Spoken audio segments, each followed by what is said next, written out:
आप देख रहे हैं वतन समाचार। मैं हूं मोहम्मद अहमद। हमारे साथ बातचीत करने के लिए वक्फ वेलफेयर फोरम के चेयरमैन जावेद साहब मौजूद हैं।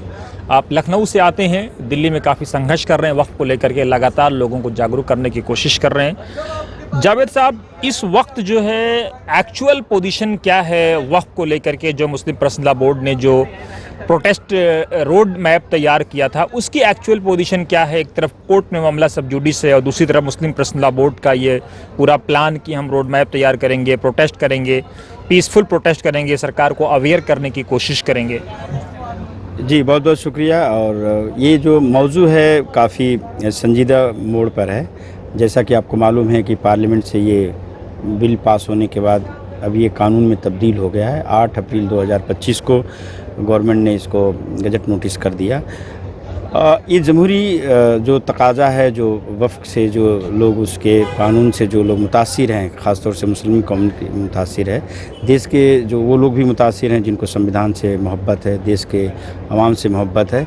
तो मुज़ाहरे के तौर पे all India Muslim personal law board ने अपने क़यादत में देश भर का एक रोड मैप बनाया है और तकरीबन ये बकरीद तक चलेगा और उसके अलग अलग फ़ेज़ में चल रहा है, जिसमें 20 तारीख को भी आज कई जगह एहतजाज हुए हैं और प्रदेशों में भी हो रहे हैं। और उसके बैनर तले 17 मार्च 2025 को ये पूरे देश में एक आह्वान के तहत जो है तमाम जो धरना प्रदर्शन है, बैनर जो होगा all India Muslim personal law board होगा, तमाम मिली तंजीमें उनके जेरे बैनर होंगे। लेकिन कुछ ऐसी भी तंजीम हैं जो अपने स्तर पे कर रही हैं, जैसे केरला, सारी तमिलनाडु की जो वहाँ की मुस्लिम लीग है या उस तरह के जो अवामी लीग हैं और तमाम प्रदेशों में भी कर रहे हैं। तो कल भी एक हैदराबाद में बड़ा प्रोग्राम हुआ all India personal law board और वहाँ के वैसी साहब के जो पार्टी है उसमें हुआ। तो ये अलग अलग कर रहे हैं। लेकिन जो एक ख़ास बात है कि जो अदालत का जो रुख है वो थोड़ा सा सख्त है, थोड़ा नहीं कहने सख्त है, क्योंकि वो देख रही है कि ये इसमें संविधान के जो मौलिक अधिकार, रिलीजियस राइट्स और इक्वल राइट्स जो हैं नागरिक के 14-15 आर्टिकल और जो 25-26 है वो वायलेशन हो रहा है।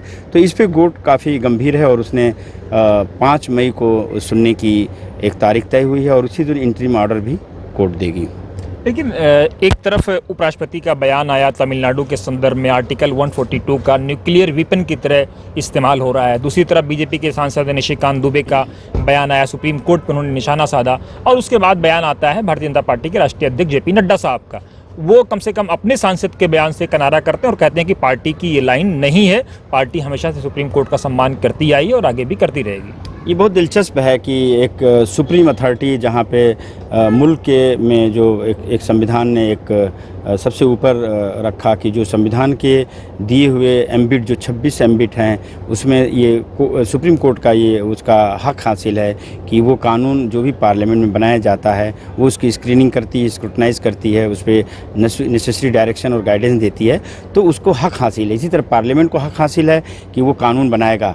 लेकिन ये बदकिस्मती है इस मुल्क की कि अगर कोई एक इतनी बड़ी ज़िम्मेदार पोस्ट पे है, एक वाइस प्रेसिडेंट हैं, उसके साथ साथ आप जिस एमपी का नाम लिया आपने, ये बहुत ही गैर जिम्मेदाराना है। और मैं तो इसमें समझता हूँ कि इसमें जो सिविल राइट्स और जो संविधान के प्रेमी हैं उनको कोर्ट का रास्ता अख्तियार करना चाहिए। और ये पॉलिटिक्स नहीं है, ये गंभीर विषय है।